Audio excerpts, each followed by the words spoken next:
ಬೆಂಗಳೂರಲ್ಲಿ February 12ರಂದು US ವಿಶ್ವವಿದ್ಯಾಲಯದ ಸ್ನಾತಕೋತ್ತರ ವಿದ್ಯಾರ್ಥಿ ಮೇಳ ನಡೀತಾ ಇದೆ.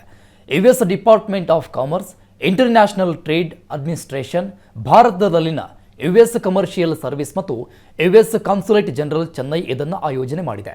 ಫೆಬ್ರವರಿ 12ರಿಂದ 20ರವರೆಗೆ ಬೆಂಗಳೂರು, ಮಣಿಪಾಲ, ಮಂಗಳೂರು, ಕೊಚ್ಚಿ ಮತ್ತು ಕೊಯಮತ್ತೂರಿನಲ್ಲಿ ಯುಎಸ್ ಉನ್ನತ ಶಿಕ್ಷಣವನ್ನು ಉತ್ತೇಜಿಸಲು ಎಜುಕೇಷನ್ ಟ್ರೇಡ್ ಮಿಷನ್ ಅನ್ನು ಆಯೋಜನೆ ಮಾಡ್ತಾ ಇದೆ. ಯುನೈಟೆಡ್ ಸ್ಟೇಟ್ಸ್ ಅಲ್ಲಿ ಸ್ನಾತಕೋತ್ತರ ಅಥವಾ ಡಾಕ್ಟರೇಟ್ ಕಾರ್ಯಕ್ರಮಗಳಲ್ಲಿ ಆಸಕ್ತಿ ಹೊಂದಿರುವ ವಿದ್ಯಾರ್ಥಿಗಳಿಗೆ ಮೇಳವು ತೆರೆದಿರುತ್ತೆ. ಇನ್ನು ಮೇಳದ ಸಮಯದಲ್ಲಿ 18 ಯುಎಸ್ ಉನ್ನತ ಶಿಕ್ಷಣ ಪ್ರತಿನಿಧಿಗಳು, ಎಜುಕೇಷನ್ ಯುಎಸ್ಎ ಸಲಹೆಗಾರರು ಮತ್ತು ಯುಎಸ್ ಕಾನ್ಸುಲೇಟ್ ಜನರಲ್ ಚೆನ್ನೈನಿಂದ ವೀಸಾ ಅಧಿಕಾರಿಗಳು, ರಾಜತಾಂತ್ರಿಕರನ್ನು ಭೇಟಿ ಮಾಡಬಹುದಾಗಿದೆ. ಮೇಳಕ್ಕೆ ಪ್ರವೇಶ ಉಚಿತ ಮತ್ತು ಯುಎಸ್ ಉನ್ನತ ಶಿಕ್ಷಣದಲ್ಲಿ ಆಸಕ್ತಿ ಹೊಂದಿರುವ ಎಲ್ಲ ವಿದ್ಯಾರ್ಥಿಗಳಿಗೆ ಅವಕಾಶವಿರಲಿದೆ. ಬೆಂಗಳೂರಿನ JW ಮ್ಯಾರಿಯಟ್ ಹೋಟೆಲ್ನಲ್ಲಿ ಫೆಬ್ರವರಿ 12ರಂದು ಸಂಜೆ 4 ಗಂಟೆಯಿಂದ 7 ಗಂಟೆಯವರೆಗೆ ಮೇಳ ನಡೀತಾ ಇದೆ.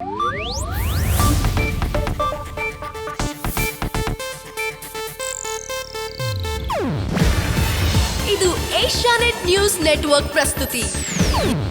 ನೀವು ನೋಡ್ತಿದ್ದೀರಾ ಏಷ್ಯಾನೆಟ್ ಸುವರ್ಣ ನ್ಯೂಸ್.